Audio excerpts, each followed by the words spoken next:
The second dimension of yoga that I wanted to present to you was about the practice of yoga. The practice of yoga is not just some physical postures called asanas, and the practice of yoga is not just some breathing techniques called pranayama, which is what it is largely known for. One of the practices of yoga that is very crucial in dealing with the global social issues that we are confronted with is self-control. Ladies and gentlemen, there is no question of dealing with these challenges unless we learn the art of self-control. How many of you here have eaten something when your mind wanted it? Thank you very much. How many of you here have said something to someone when your just mind wanted it? Thank you. How many of you have walked into a shopping mall or into a branded store to buy something when your mind said it? I think we live in a world where we have all become, excuse my jargon, servants and slaves to our mind.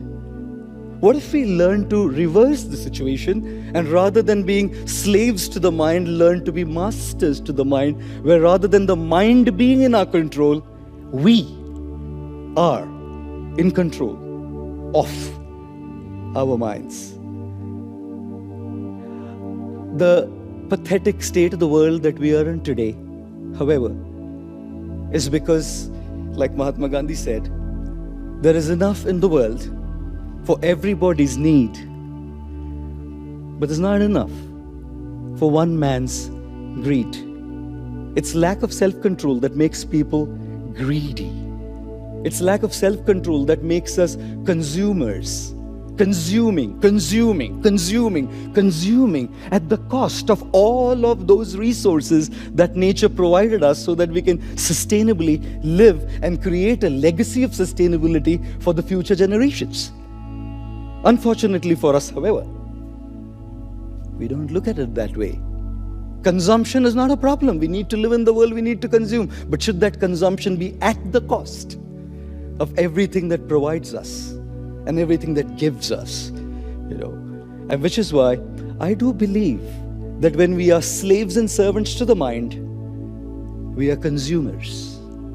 But when we are masters to our mind, we are contributors. One of the Sustainable Development Goals of the United Nations is responsible production and consumption. Be responsible in consuming and be responsible in producing. How are we going to be responsible in consuming and responsible in producing? The practice of yoga teaches us the art of self-control. And which is why I always say that look at the mind carefully before we find external solutions. We need to look at internal solutions of being in control. Most places where I go, there's a lot of discussion on these subjects, but the kind of consumption that happens by the same people who talk about it, unfortunately, is something that can be alarming. And the last dimension of yoga that I wanted to mention about is a process. Yoga is a process that goes even beyond the mind to connect to your very essence, to your very self, and to connect to the divine and to divinity. And that spiritual dimension of yoga can lead to a very powerful contribution. That's called selflessness. The process of yoga, spiritual purification, leads to selflessness. How many of you love ice cream? Okay, thank you. But there's a problem with ice cream there. It's fantastic to taste ice cream. The issue with ice cream is its ideology. The ideology behind the ice cream is enjoy it before it melts. And the thing is, life is such as well. It melts away. And people who believe in the ideology of the ice cream say, enjoy your life before it melts. A very selfish ideology.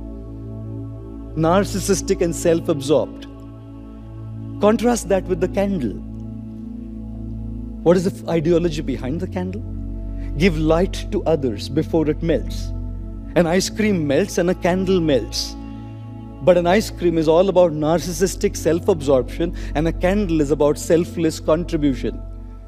Ladies and gentlemen, it is time now that we need to help ourselves and people slowly make that shift from being an ice cream to a candle. The more we stop living as an ice cream, and the more we start living as a candle, we will think about the ocean, we'll think about the polar bear, we'll think about some little girl in Syria, we will think about someone out there, because we are not self-absorbed. We are trying to be a candle to look at how we can offer a solution to these issues. You know something? The first letter of the word illness is I. And the first two letters of the word wellness are W and E, which is we. And it's quite fantastic that when we move from I to we, illness turns into wellness. Ladies and gentlemen, it's very easy to make a buck, difficult to make a difference, but together we can all indeed make a difference in our way, in our tiny bit, step by step, and contribute towards dealing with the issues of climate change and other issues that the world confronts today. And yoga can be such a massive step towards it.